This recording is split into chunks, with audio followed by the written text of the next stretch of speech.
விருட்சக லக்னத்திற்கு அஷ்டமாதிபதி புதன், பாதகாதிபதி சந்திரன். இவங்க 2 பேருடைய சேர்க்கை இருப்பதும், ஒருவரை ஒருவர் பார்த்து கொள்வதும், இவங்க 2 பேருடைய பார்வை ஒரே ராசியில் விழுவதுமான கிரக அமைப்புடன் பிறந்த ஜாதகருக்கு மோசமான கஷ்ட சூழங்களை தன்னுடைய தசாபுத்திகளில் கொடுக்கும்.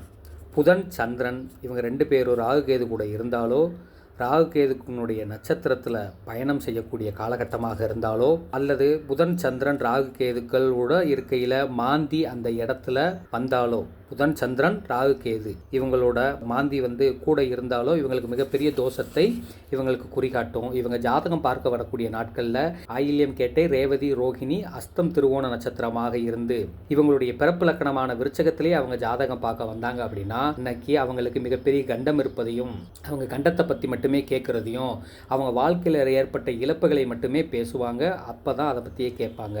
பாதகாதிபதி அஷ்டமாதிபதியினுடைய திசை நடந்தாலோ, பாதகாதிபதி அஷ்டமாதிபதியினுடைய நட்சத்திரத்தில் அல்லது 2 பேருடைய பார்வை எந்த வீட்டில் படுகிறதோ அந்த வீட்டில் நிற்கக்கூடிய கிரகங்கள் தசாபுத்தி நடத்தினாலோ மிக மோசமான கண்டத்தை வாழ்க்கையில் அனுபவித்தே தீர வேண்டும் என்பது இயற்கை விதிக்கப்பட்ட விதி.